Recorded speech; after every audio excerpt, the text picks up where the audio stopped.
Nikita, if you could break down to our listeners just in a few sentences what lunch break is about, and then we'll go into the details of that. Yes, so the overarching goal for lunch break is to make sure that everybody on Earth is reachable. Right now, it takes too long, too much effort to try to reach a person that is popular enough to uh, not be able to spend enough attention on you, even if you are willing to pay for that.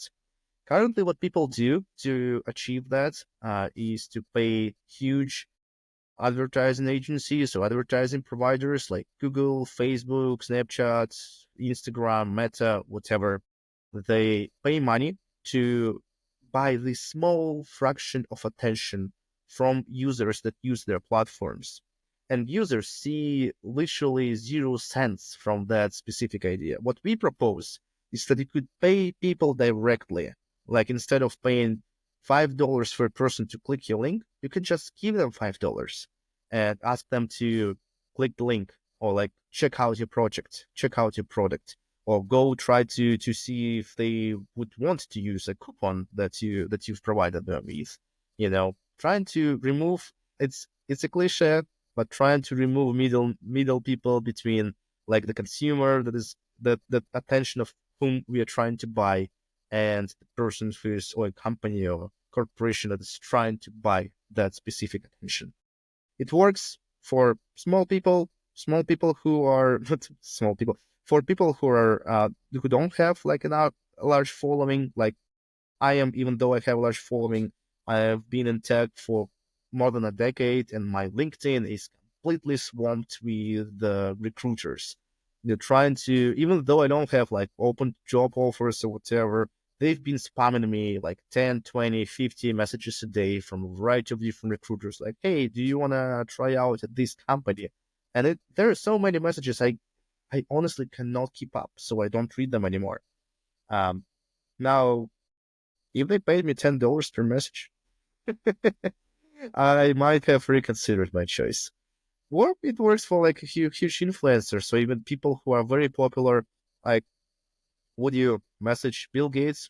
Even if like it costs like $150,000, you just message them and they reply to you with a smiley face. Like, why wouldn't you do that, right?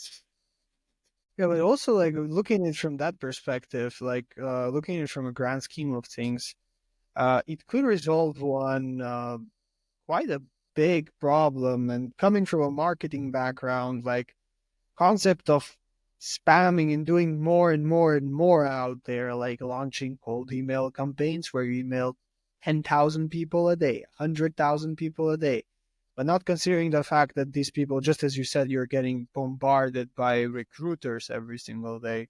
And we're all getting bombarded by someone, everyone grabbing the attention. So why not charge for that attention? Like, why not make money for that attention? It's going to be a lot more efficient in theory down the line. So everyone wins a lot more and the middlemen are cut off. The fun thing is that corporations and people trying to reach you already pay this amount of money. They are already paying, just not to you, right?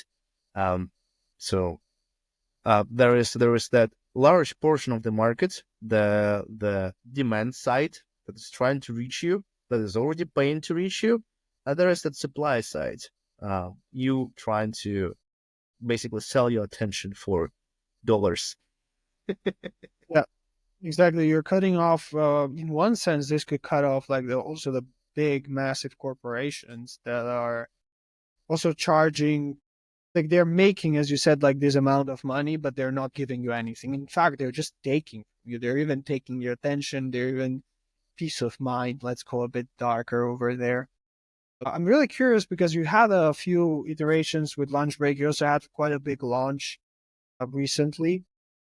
What are some of the learnings you had so far when it comes to serving this target audience, and what is the path moving forward when it comes to Lunch Break? 100%. So if you interested in learnings, first of all, building a bear market and launching a bear market is a bad idea. And although we've done it, we did like enough transaction volume to pat ourselves at the back. Like good job, guys. We did it. We launched. We generated so much transaction volume. Um, but in the bear market, everybody is short on cash, even though it doesn't sound like logical because the amount of cash has been constantly injected into the economy. Still, maybe it's just redistributed in a different way. But VCs are short on cash, users are short on cash, retail is short on cash, everybody is short on cash, everybody is very cautious about like opening to new things. Even if something is popular, people would think twice about investing money into that, even if it's just retail investing their hard-earned ether on airdrops that they've gotten for botting the hell out of products. But yeah, even they are cautious about where to invest their hard-earned ether into. That's the first thing. So yeah, launching in bull market is way more profitable, way simpler, way better. Second thing is that even with our, I would say, launch that didn't go that in terms of like bull markets, how it could go, but even with small number of users, like smallish, I would say, like 1,000 something users, we have like 6,500 users total, and like 1,000 something of them is active. Even with them, we made $1.25 million in transaction volume, which makes me believe that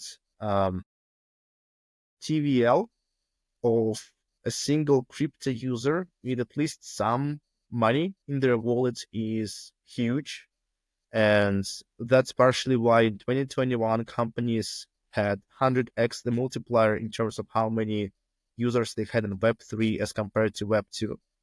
Like back then, if you had 100,000 users in Web2, you were basically no one in like Web2 VC game. Nobody would ever give you money.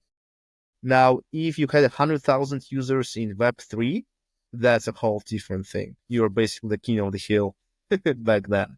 And I kind of feel like that still applies to existing market conditions, not in terms of VC capital, that is still like at the all-time low, but in terms of the total value locked, for instance, or um, in terms of how much money people are willing to spend. Like one person in crypto can invest thousands, tens of thousands of dollars into speculative product, for instance, like they do with poly markets.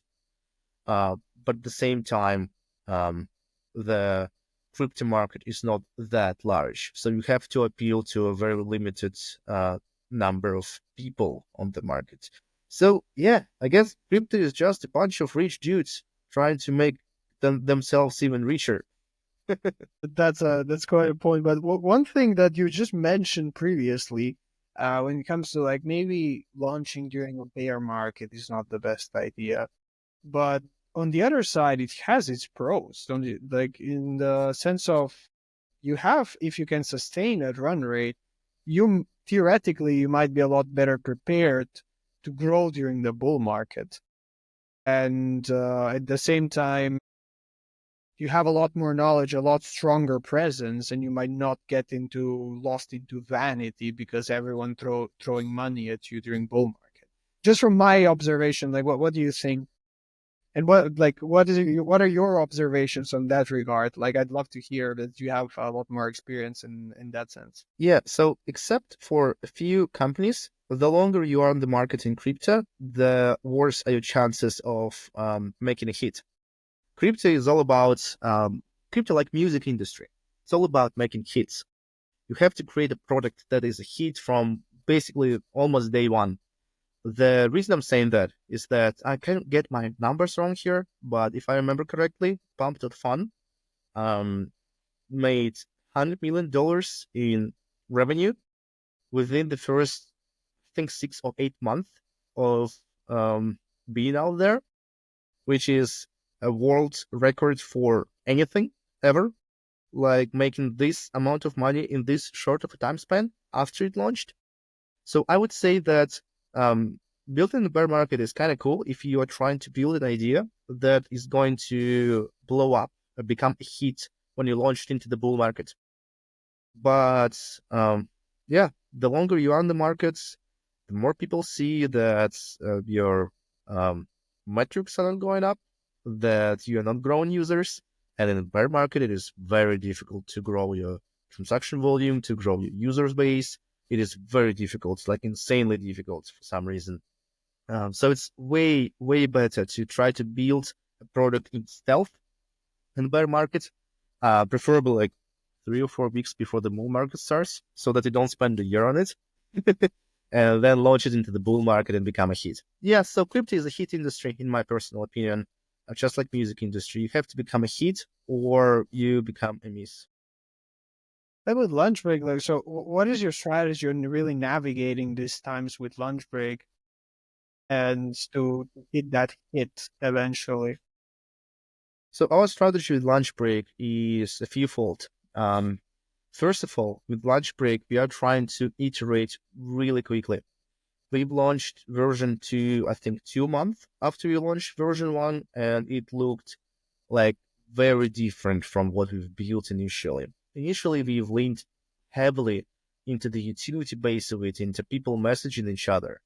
But with version 2, we leaned heavily into lunch tables and bonding curves, where people could pay for getting lifetime access to people's attention. So that's a completely separate concept. What we're trying to do with lunch break, we have this framework, we have audited smart contracts, we have a lot of building blocks in place.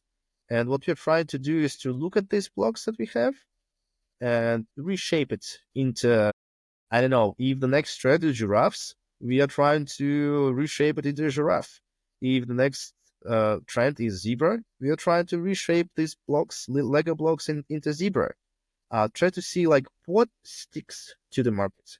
For instance, when we launched lunch tables, 99% of our transaction volume is lunch tables, with like very meager amount with going towards paid messaging, which is crazy to think about. Like if anybody looks at the product, it is very natural for them to think that speculation on lunch tables is going to be the best thing ever afterwards. But I mean, it does have its limits in bear market. So our next step is to build something new, is to build something better, something more equipped for the bull market, something more utility heavy into it, and see if that works. If that doesn't work, we'll switch the strategy again. It is very fluid. So yeah. I have one last question when it comes to lunch break. So, especially as you keep yourself fluid right now, and what are some things that you really like users and potential users to know about lunch break, and some things that they can expect from lunch break in the coming months, let's say? So for lunch break, we are heads down building, cooking up stuff. We have so many cool things coming.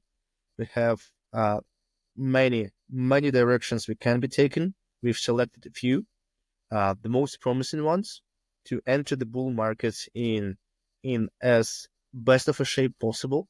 And my main thing that I would say to everybody right now who is using lunch break, or considering using lunch break, is to start to learn how to love points. Honestly, that's the alpha I'm going to give you on this podcast. You have to start loving them points. Points are great. I love it. I love every single point I've got from in the point system and the reward system of lunch break. That's why I'm spinning my wheel every day. That's why I'm stealing points from other people, because you can steal points from other people on lunch break too. And that's why I am a proud owner of a bunch of seats at the top 10 lunch tables, because that gives you rewards too.